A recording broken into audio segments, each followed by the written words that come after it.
কিডনির রোগী চেনার জন্য সাধারণত ক্রিয়েটিনাইন, অ্যালবুমিন এগুলো টেস্ট করার পাশাপাশি ইজিএফআর করা হয়।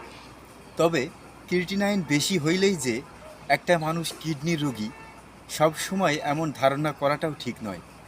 কারণ সাধারণত যারা বডি বিল্ডিং করে বা অতিরিক্ত মাসকুলার বডি যাদের, তাদের ক্রিয়েটিনাইন সাধারণ মানুষের চেয়ে একটু বেশি থাকে।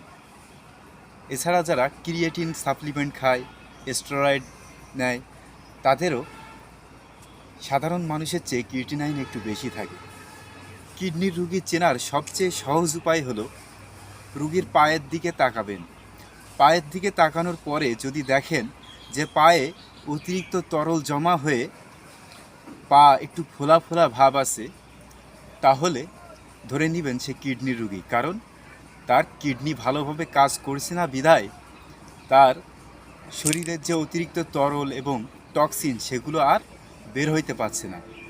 এর পাশাপাশি আরও কিছু সিমটম দেখা দেবে, সেটা হচ্ছে রোগীর blood pressure all time high থাকবে এবং একটা পর্যায়ে গিয়ে গা হাত পা সব কিছুই ফুলে যাবে এবং অতিরিক্ত যখন হয়ে যাবে তখন তার হাঁপানি চলে আসতে পারে। তো এই সিমটমগুলো দেখলেই সাধারণত একটা মানুষকে কিডনির রোগী হিসেবে ধরে নিতে পারেন। আর কিডনির সমস্যা হইলে ন্যাচারাল ডায়ালাইসিস কিভাবে করবেন সেটা তো আমি আমার পূর্বের ভিডিওতে বলেই দিয়েছি।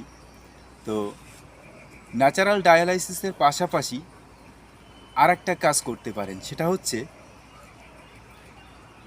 রুগীর যে বেড, রুগীর বেডের যে পায়া, অর্থাৎ রুগীর পা যেদিকে থাকে ওই দিকে 30 ডিগ্রি এরকম উঁচু করে দিতে হবে।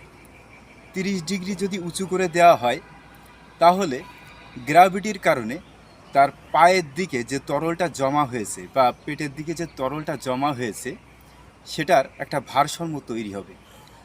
দেখা যায় যে এরকম ভারসাম্য যখন তৈরি হয় তখন রোগীর কিডনি আগের তুলনায় একটু বেশি কাজ করা শুরু করে দেয়। তো কন্টিনিউ যদি এরকম অন্তত 2টা ঘন্টা করা যায় তাহলে তরলের ভারসাম্য হওয়ার কারণে রোগীর রোগ কিছুটা নিয়ন্ত্রণে থাকে। তো কিডনি রোগী যারা আছেন তারা